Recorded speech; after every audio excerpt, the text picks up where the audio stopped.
Hey, everybody on Facebook. Welcome to MinkLife Motivation Live. I'm Monica Henderson, and this is Peggy, and we are so excited. So if you're watching this show right now, we're going to dive into a juicy topic, but let us know you're here. Hit us with the face tag and with the hashtag live so that we know that you are here, active and engaged, and we are going to really dive into this juicy topic today. So excited. And I don't know if you noticed, but we are in a magic world where we're actually sitting together. Yes, this is happening in real life. We are compliant with all of the COVID requirements to make this happen, but we are coming to you virtually right here on MinkLife Motivation Live. So excited to have you all here.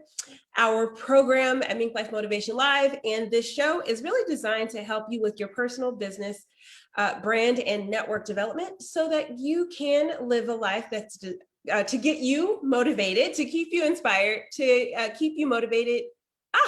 Having one of those days, it's so weird. It's because we're like in person, we're like giddy. We're like 5-year-olds going back to school. Yes, to get you motivated. Yes, to help you stay inspired, to help you keep networking and gain knowledge. And so we do that so that you can live a life that is designed by you, for you, healthier, wealthier, and more fulfilled. Now, today is a special topic as we are really going to get into what it's going to take to live healthy. And like I said, my co-host Peggy, right here in person with me. She is the owner and photographer of Headshots by Peggy. She is also a show host with the show Headshots by Peggy. And she also is a dynamic speaker with the next global virtual conference that's happening so soon here at the end of this month. I'm so excited to be in the same space with her today. So thank you so much for inviting me into your home studio. Yes, yes. And it's just us today. Andrea is on the road as it is Easter weekend. And so she's out working on her way, I believe, to see colleges with her daughter. And so Andrea, we love you. We can't wait to see you as we are going to be bringing this show to you live this way in just 3 weeks. But today we're doing a little preview, a little test.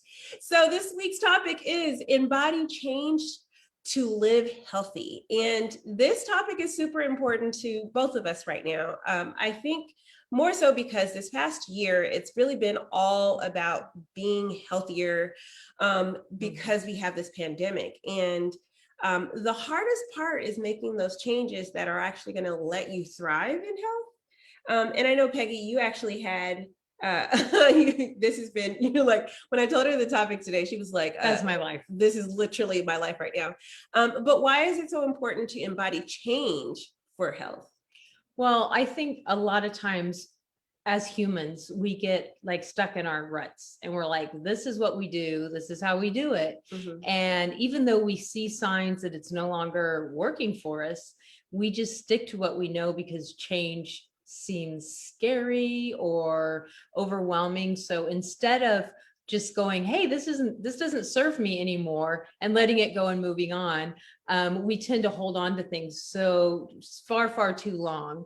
And not just physical health, but financial health, emotional health, relationship health. Yeah. Like it's the whole gamut of health, like in my physical body, I'm going through this right now, but like this, through the pandemic, we had to make so many changes just to stay sane. Mm-hmm. We had to really embrace change. Like not to kill people in your house. Yeah. Like we both have teenagers in the house.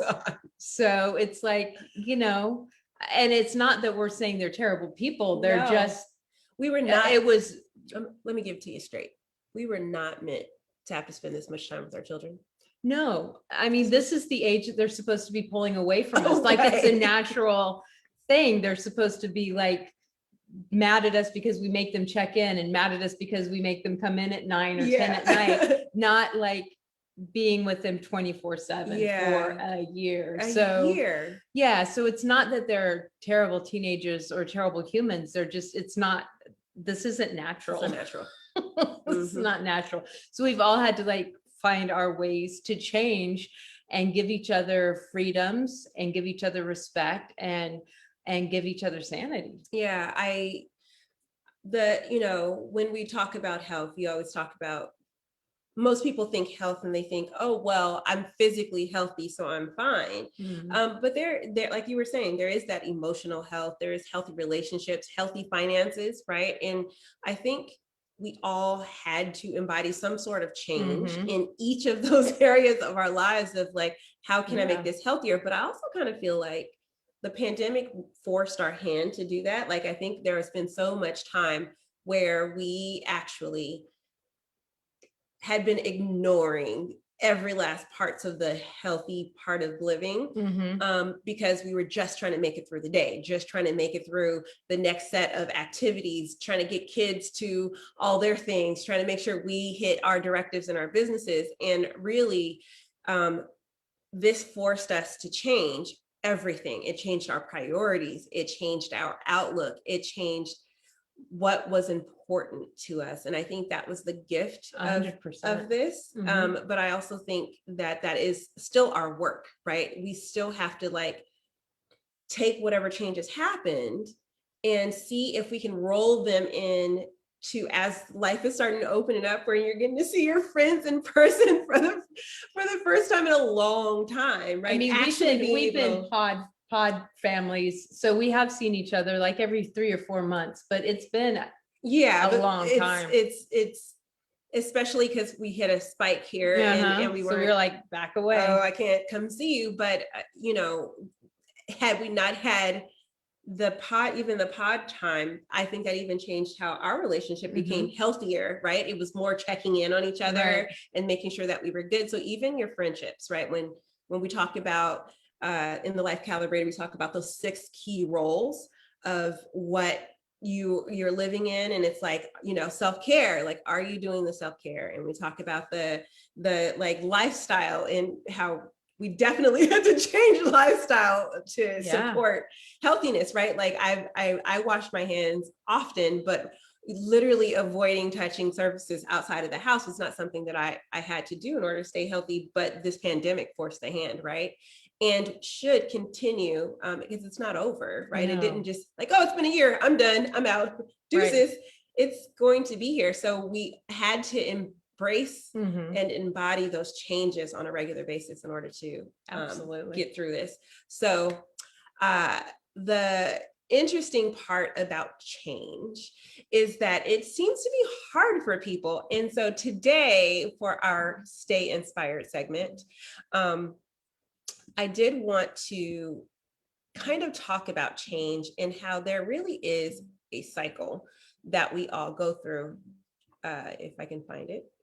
There we go. So there is a cycle that we all have to go through in order for us to really embody that change. And this is really kind of to help you stay inspired. And when we talk about staying inspired, it's really about staying encouraged and moving forward. And that is exactly what the cycle, the 6-year rule, the cycle of rebirth is. Now, the little history, backstory, which Peggy knows, this was created out of my own crazy, right? I was trying to figure out why I couldn't sustain happiness all the way through, but I realized that I had to go through this cycle. So the first stage of the cycle is the cycle of rebirth, where you are born into a new existence, and then you come into a space of understanding. And then after you come into a space of understanding, you then, of course, it goes away. Technical difficulties, still learning how to do the Zoom thing.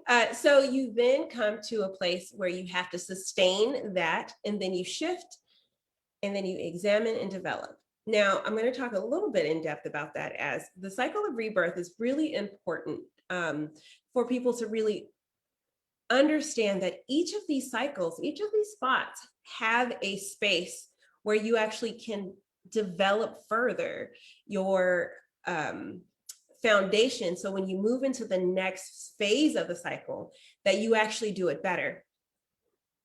I think it's still frozen.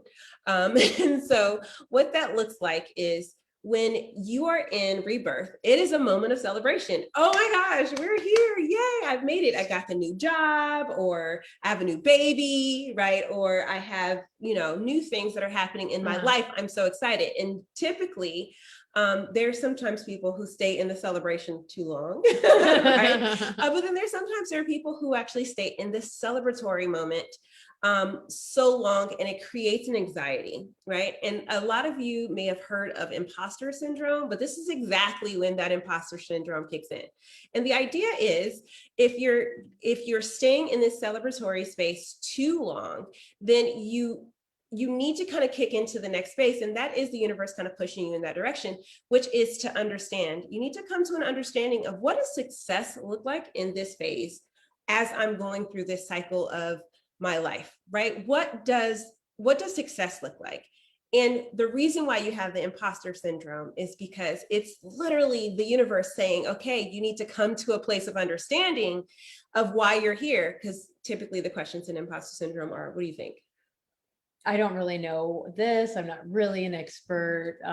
Yep. Why am I here? Yeah. Why did they choose me, or why, what it is? Yeah. It's all the whys, right? And that's because it's time for you to actually answer those questions. I got goosebumps. So that means that's accurate, right?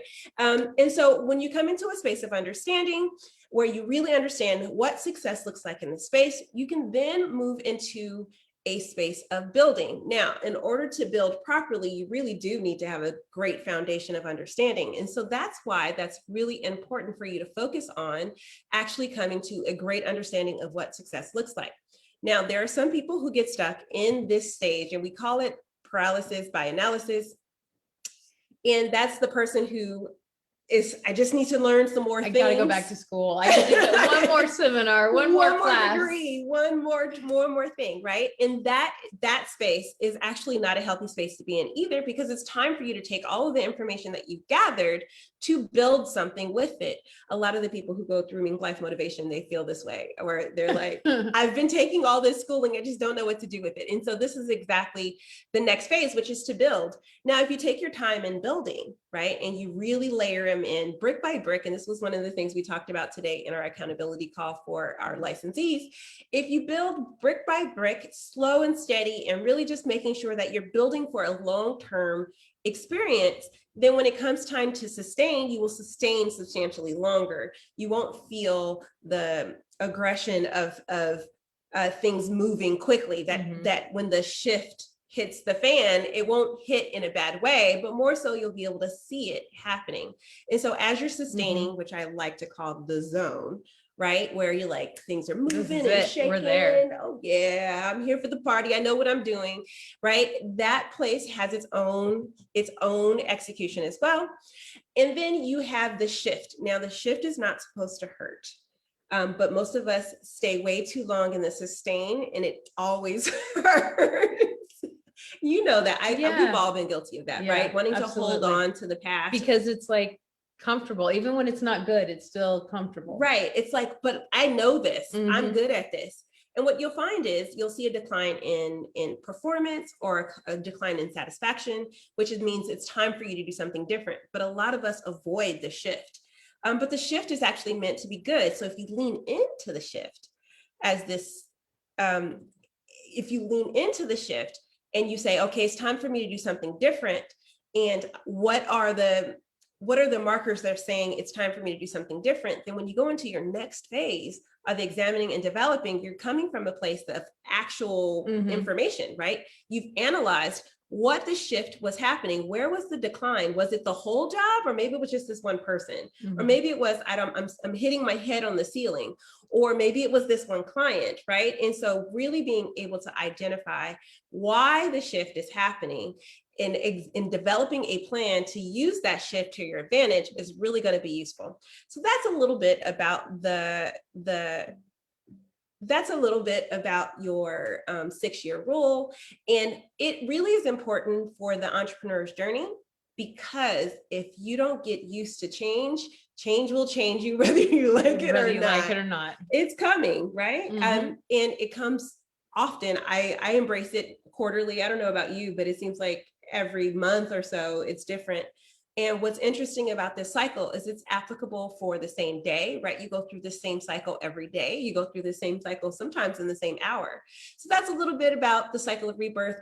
I hope you've enjoyed that, as it is so important for you to embody change to be healthy, but it's important for you to embody change because, as I always say in the program, things will never be the same no matter what you do, right? So you might as well choose how you're going to move forward, and you might as well embrace or embody that change, which is the reason why we actually named the conference that. I don't know if I explained that before, but it's really about what did we learn over this last year. When originally we did the conference, it was the New Normal Conference, because we were like, I got my toilet paper, now what? Now what? I stood in line for 4 hours. I have toilet paper. I'm good. Now what? Yeah. And so it was like, what is this new normal going to look like? And luckily it's not still, you have to Hunger Games it for toilet paper. But at least now we know that there's going to be some hybrid living, right? Where we'll do a little of this and a little of this. And I'm hoping more of this would be personal and more of this would be business, to be honest. But it also, is going to be changing every month or so, right? Every time a new vaccine or a new modality comes through, we're going to be seeing some changes. So I'm hoping that if you can embrace the cycle of rebirth and realize that all of it is a celebratory moment, and it's a part of our human life cycle just in general, that you will actually be able to embody that change and really thrive, as some people who embodied that change over this pandemic did, and it was beneficial to them, and others who did not, it was really, really, really kind of hard for them to get through it mentally, spiritually, and physically. Absolutely. All right, so you ready for the next question? I am. All right, let's look at the next question here. What do we have here as we stay connected? So this section is always all about like how we can connect people to things, right? And so life will only change when you become more committed to your dreams than you are to your comfort zone. Oh, honey. That's what we said though, huh? I mean, that is so true. I don't think there's a truer statement than that, because what is it? The definition of insanity is to do the same thing over and over and expect a different outcome. And I think we're all guilty of that. We're like, no, this used to work. I'm going to keep doing this. Yeah. And it doesn't work, and it doesn't work, and it doesn't work. And it's like neon light saying it's time to change. And we're like, no, we'll just try it one more time. Yeah. Yeah. It's like, yeah, I know it didn't work the last 80 times. But it worked before. Like 2 years ago, I was in the my zone. 20s. It's gotta work for me now. Why? And that goes for health, that goes for emotion, that goes for relationship. Like you can apply that to everything. Yeah. And if we kind of think about it, right? Like everything we want is just outside of our comfort zone. Yeah. Right. No one's going to come into my living room and hand me money, as much as I would really like them to do that. No one's going to say, hey, Monica, here's some money. So I have to do things like this, right? To kind of bring awareness to my products and be able to get over some of that social anxiety stuff that I have. I have to get over that, although it's very comfortable for me to like only have one-on-one conversations. If this is not comfortable for me, it was really important to embody that change, and right, and be a part of it, so then that way I didn't get left behind. What are some other ways that you kind of had to change to be healthier? Well, in a nutshell, I'll tell you about my journey, because I have a condition called lymphedema. So I'm always very conscious of my eating, and like I've been eating plant-based for 10 years and raw plant-based for 5 years, right? Because that's what used to make me feel better. Like I was able to control that. The last 3 years I've been having nonstop flare-ups, and I couldn't figure it out. And so I would go, maybe I'm getting too much sugar. So I would like just go do vegetables, no fruits. And then I'd be like, maybe I need fruits. So I would go fruitarian for a while and no vegetables. And I just constantly had this flare up. And then started working with Andrea, because she's a genius. And after months of like, what the heck is going on? Because it wasn't making sense, like why my body was reacting negatively to everything we were doing. We discovered that I had and I'm going to blotch the word, but a cellulite intolerance, basically everything that's in fruits and vegetables. So for the last at least 3 years, I've been literally poisoning my body going, well, this used to work. Like when I ate vegetables, I used to feel better. I don't know why I'm not feeling better. So that's what I mean by like, you can get stuck in the comfort zone. Like for 3 years, I'm like, I can't get over this flare up. I can't. And now I'm on a complete change. I went from raw plant-based to eating bone broth, beef bone broth and meat and steak. So you can imagine it wasn't easy. Like it wasn't easy. Like there was tears, it was emotionally hard. It was physically hard because my body had to build up to being able to digest flesh again. It was, and just emotionally because I hadn't eaten flesh in so long. But on that, I'm starting to, the inflammation's going down and things are getting better. But it's just the ideal example of what this is, because for 3 years I kept saying, well, this used to work. Like, this is what healthy is. Like, if you read in the book, like, I'm the healthiest person there is. I eat so good. I eat so clean, but it wasn't what my body needed at that time. And so I had to be willing to change to give my body what it needed.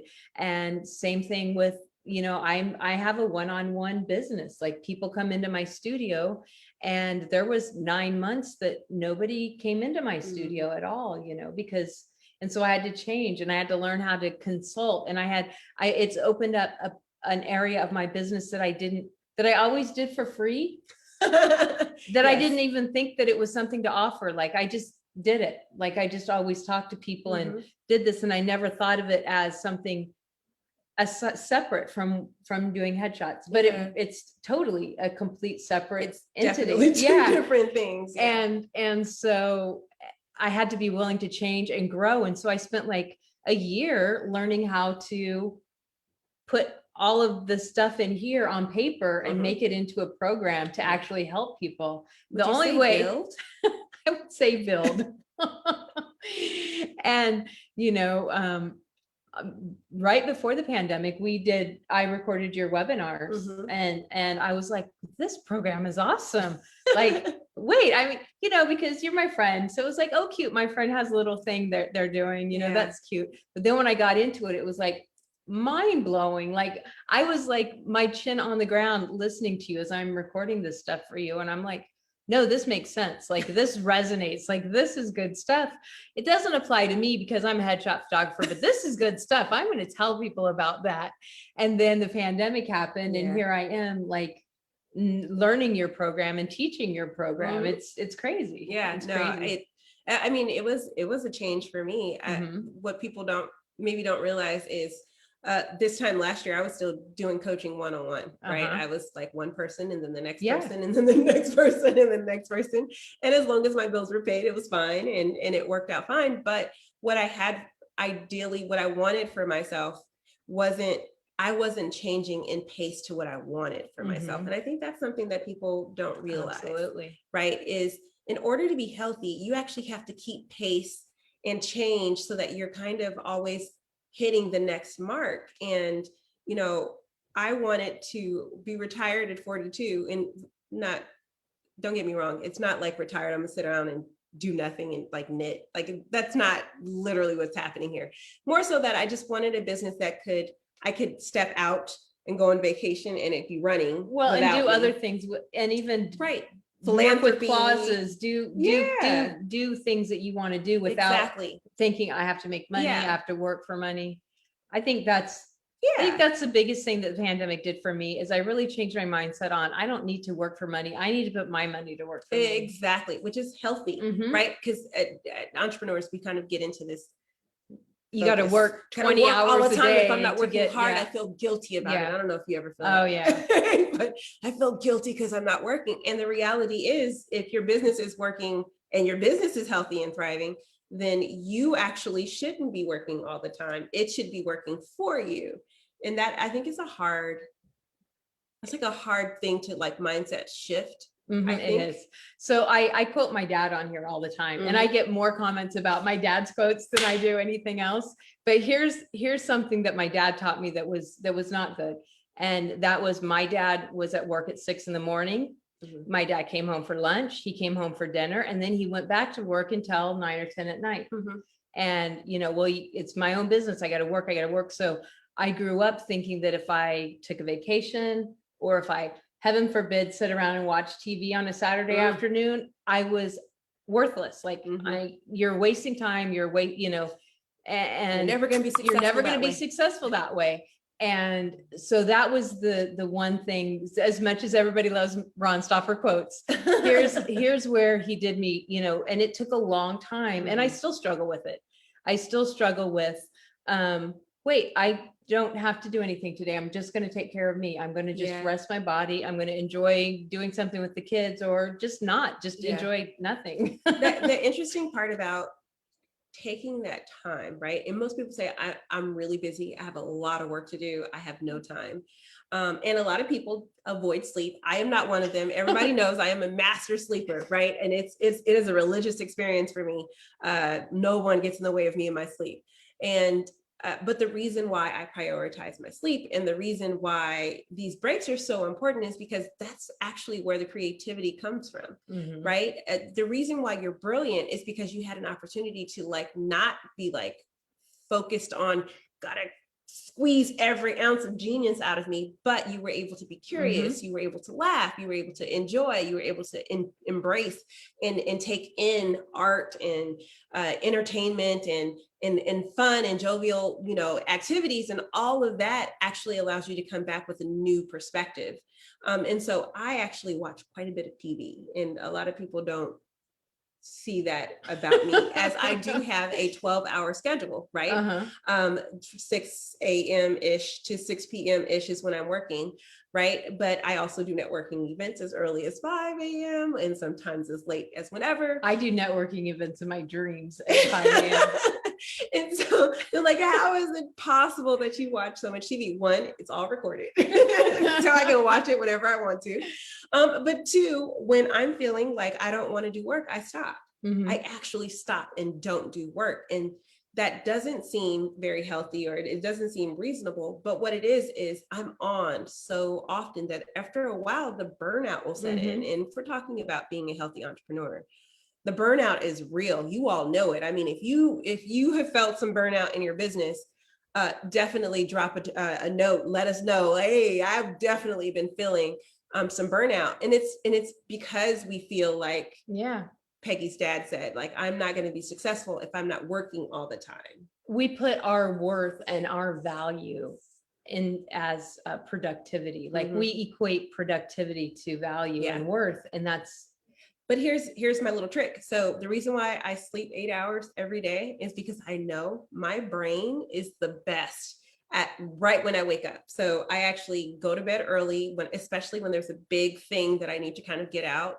Like maybe I'm doing a presentation and I'm just getting stuck on what should the call to action be? Or what is this thing won't work, or I can't get this to connect. I immediately recognize that is my brain saying, I can't do this anymore. I go to bed at whatever time that is, even if it's 6 p.m. And if I can, I will go to bed early, and then I'll just wake up earlier and then go and hit the thing again. And it takes me a fraction of the time. Because when you push through and you're at a wall, you're so close to it, you can't see it. You got to walk away. And if you don't walk away, I mean, I have spent, great example, yesterday I was inputting things into a spreadsheet, and anybody that knows me knows spreadsheets aren't my thing. The funny thing is, this morning, this one's like, why'd you do that? There's literally a button that does that on the back end of your website. Anyway, whatever. So I spent 3 hours doing this, and I don't know Excel. I always used to send that to my sister. I'd be like, make this look pretty for me, make this work, make this line add up. And then she would send it back and I would break it. I would send it back to her, but Merrick thinks that I'm smarter than I am. He gives me way more credit than he should. And so I spent 3 hours doing this. And then I decide, I need to organize it by alphabetizing it. So I alphabetized the name, not any of the other. Yes, that happened after 3 hours. Did I have it backed up under a different file name? No. So that is exactly why you just need to walk away, because you do something stupid. And that would have, if I would have fixed it, that would have cost me another couple of hours. Right. But so now you don't have now to. I don't have to, because I found out I didn't even have to spend those 3 hours Yeah. yesterday at all. So anyway, but when you're too close to things, you make mistakes and it costs you time and you're not productive. You're just busy. Yeah, you really are. So the question then is, who should people actually, I think there's a question here. Who can you help? Who can help you on your journey to embodying change to thrive in your health? So we are huge fans of Andrea, but it's important that when you're kind of struggling through any kind of little thing, to ask for help early, because I think even sometimes had you asked somebody, Had I called you yesterday and said, hey, I need to get all of these addresses over, is there a quick way to do it? You would have been like, yeah, just wait till they're all in and push this button and export the whole thing. And then I could have spent 3 hours watching TV yesterday. Right. Or napping. Right. But it's I like naps. I can't do naps. I have to I could do 20-minute naps. Like I'm good with a 20-minute nap. Yeah. It's also important to know how you work. If I do a nap, the day's over. Are you grumpy? Oh yeah, no, I'm totally like groggy. I know someone that does that. I'm not going to mention his name. but but like for me, the thing is, the sooner you ask somebody for help, even if it's just a curiosity, right? Even if you just have an inkling of curiosity and you need to ask somebody, hey, I've been noodling with this thing in my head, and I'm curious as to, one, if you are the person who can help me with this, or two, if you actually know someone who does. And that's the best thing about networking. And it's not even that you need their help, like sit down and pay them to help you. Sometimes you need 3 words from them. Yeah. Oh yeah. If you go bomb, bomb, bomb, and you're like, oh, I never would have thought of that. Yeah. You spend hours trying to figure something out, and then you ask somebody, and it's, sometimes like, I did hire Eric. This MailChimp thing is not my forte. Yeah. So I hired someone to do it. But a lot of times it's literally just asking and them just, oh, it's this button. And you're like, oh, I've been trying to make this button work. And it's just something simple. Yeah. So the quicker you ask for help, the quicker that you'll get that word that makes it click. And then you do have it. Most of us have it already. We're just like, we're right here and we need to be right here. So it goes off just like, like even with your health journey though, like had 3 years ago when it wasn't working for you anymore, like you were like, this used to work and it's not. Had you asked for help at that point, you might have been on a different path too. Right. But unfortunately, it's hard to ask. It's hard for me to ask medical like doctors, because we won't get into that. That's just ask for help. Just ask for help. Just ask for help. I try to ask early. Like I might not need to hire you, but I do have this curiosity, and I think if you can stay curious about like, well, why is this happening, or what is this little thing? Why do I have a rash, and why do I not feel good, and why am I always tired? I think it's useful. I mean, for me, this pandemic, so recently my body has been like, no more sitting. No, even the last show, I was like in pain. I was like, as soon as I get done with this show, I'm not sitting anymore. But then asking a chiropractor, asking, someone who does physical therapy, they're like, yeah, well, it makes sense. You've been sitting around for for a year. We've been sitting like this 12 hours or so. It makes sense that your body is tired of sitting.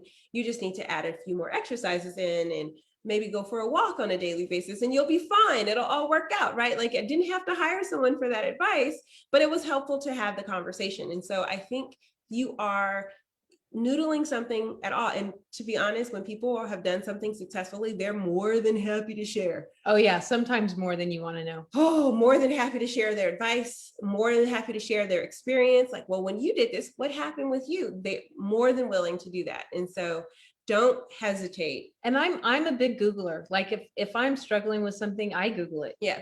But and I don't, and if nothing else, then I at least get the word that, because sometimes I'm like, I don't know what this is, like something's not working. And then it's like this, and then I'm like, oh, I've heard so-and-so say that. Hey, do you know I'm doing this? Do you know how to do, so I think we live in such an amazing time. Oh, we're walking around with computers in our pockets daily. I mean, it's robots actually, because mine talks to me.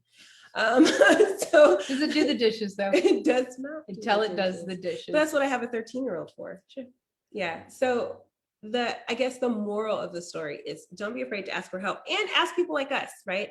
I don't ever proclaim to know everything, but I do know someone who knows some of everything. I think I know somebody that knows everything. Like by the time like we work it out, even if it's a second or third degree, we can find the answer. Oh, yeah. I know somebody that knows that. Yeah. And so that's kind of one of the things about being a part of a community like the MinkLife motivation community is if we don't know it, we have somebody in our group. I think literally we had this conversation last week. You're like, I'm going to say this out loud because I feel like you might know one or two people, and the email thing was a thing. And sure enough, I was like, oh, here's Eric. Within seconds. And then I got a photographer as a bonus in the same phone conversation.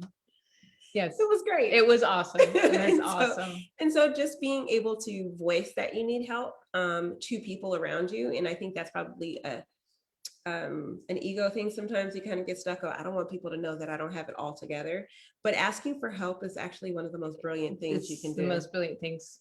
Yeah. Yeah. Because I don't think you're less of a photographer for you needing someone to help you with your email. Right. No, and I do that a lot because I'm like, I don't know who to ask. So I just start saying it out loud. Like I'll be in the grocery store. I'll be like, you talk to the cashier. How's your day going? Well, I'm trying to find somebody to do blah, blah. Like I have no problem. Like, in fact, Mary gets embarrassed. He's like, I'm like, yeah, but how many times has the cashier solved our problem? Like seriously, like just saying it out loud. And it's something about asking the question. And that's in the program. It's something about, instead of saying, I need to learn this, or I don't know this, say, how do I learn this? What, and something about the power of verbalizing a question. Yeah. It's like your brain goes, searching radar, and then it just shows up. Yeah. Instead of saying, I don't know how to do this, your brain's like, no kidding. You're right. You don't, or you don't. And it's not looking to solve the problem because it's like agreeing with you. It's like, yep, we've been up here. You don't know. Nope. We checked all the boxes. Nope. It's not in any of the boxes in the file cabinet. It's nothing. Exactly. So yeah, there's a lot of power in asking. Absolutely. So this has been quite an adventure, I think, but just the two of us being in person. But let's gain some knowledge. So one of the things that we want, in the shows, we always want to ask a tip. So what is one thing that you should, what is one tip to embody change to thrive? And I know that's probably a loaded question, but I think it's a loaded question, but I think one tip would be just do it. Like literally just do it, because again, we all have fear of change to a certain degree. And the fear is more evident in some areas than others. Like in some areas, it's relationship. You want that security of being with someone, even though you're not happy and things aren't working well, you don't want to that. If finances, well, I'm barely making ends meet, so I can't invest or I can't start on something new. Yeah. But if you stop and think about it, you're already starving. You might as well do it, because it's like you're already not making it. Like what's going to happen? You're going to not make it because you're not making it now. Right. So just do it. Yeah. And I think that would be the tip, is just jump. Just do it. Everything I've ever jumped into hasn't always been successful, but as I'm falling, somebody has reached out and caught me, and I went on a completely different journey than I anticipated, which was even better. That was not where I was expecting that analogy to go, but I love it. So yeah, I would say when you're kind of contemplating a change, and you feel it's hard and you're scared, I want you to think about what is on the other side of my fear, right? So if I am fearful of making a change, on the other side of this fear is every single thing that I want. And I just have to kind of get through this fear and then feel the fear and do it anyway. Like Peggy was saying, right? Embrace the fear, make it fun. Yeah. Like a roller coaster. Just be like, all right, here we go. This show is huge fear of mine, right? It's like, oh, but it's fun, isn't it? It's so much fun. And I've learned so much about myself, and it has literally given me open doors for me in ways that I wasn't expecting doors to open. And nor did I know how I was going to open those doors. The same thing with the conference. That was a big fearful thing for me. It was a big fearful thing for me when I had my 2-year-old and I was like, I'm going to move to Los Angeles. All of my fears were on the others. All of my fears were like right there as a moat. Yeah. But all of the best blessings in my life came from that move. And so I think, yes, it is scary. Feel it. Realize that everything you want is on the other side of that fear. And then, like Peggy said, just do it anyway. Do it anyway. Yeah. I forgot that. You and I kind of have similar California stories. I moved with 3 kids in an RV to Southern California with no job and didn't know anybody. And you just grabbed a baby and moved out here. Well, I mean, I lived in California, but I didn't live in downtown Los Angeles. As a matter of fact, I said I was never going to live in the city because they didn't have enough greenery. And who knew that me being allergic to, like, having allergies and not being able to breathe on a regular basis was the green of grass and trees and all those things that I was so attached to being in the suburbs. And now that I live in a city, I don't have allergies as often. Isn't that crazy? And I breathe on a regular basis. Apparently you're supposed to not have wheezing attacks just by living your life. I didn't know that. Again, on the other side of the fear. Yep.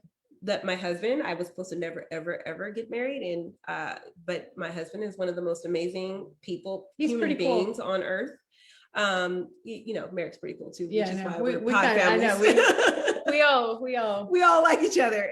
But you know, had I not met him and had he not kind of pushed me in some ways that I needed to be pushed, we wouldn't be sitting here either. So every single thing that you want that seems to be just outside of your reach is actually on the other side of the fear. You have to go through it. Go through it. There's no way to go around it. Just jump. You can't avoid it. It's just do it. So go through it, feel it, go through it. So we are at the end of the show and look, we're doing pretty good on time. You know, I was afraid this was going to be a 2-hour show because I told Alana, our producer, I was like, well, you know, we're going to like talk over each other and just have a great time because we don't have to wait for our squares. Like, we're doing good. I think we're doing great. So it's announcements time. Yay. And this particular announcement is about answering the call to your greatness. So what about you? What are you answering the call to in your greatness? I am really getting like all the pieces are together. Like I'm getting ready, really close to launching a consultation business to really help people take their headshots seriously and use it as a marketing strategy. Basically do the same thing that I do with my actors in finding that core thing they need to tell the world in that quick headshot and taking it to the business world and teaching business people how to use, you need a headshot anyway. Yeah, might as well use it as part of your marketing. It might as well be something that you can use to attract your core clientele. So yeah, I can't tell you the pictures of the red dress are like literally oh my god, like all over the place. That was when so people fun. See it, it's right. It's the essence of me. And so I guess I was your first beta for that. Huh? Yeah. I mean, and you use it perfectly. You do exactly what you're supposed to. This image is for this and this image is for that. And because, you know, a lot of people have podcasts, a lot of people have YouTube channels, a lot of people have different social media platforms, and then their business website where you want to be a little more professional, but you want to let people see the different sides of you. Absolutely. Yeah.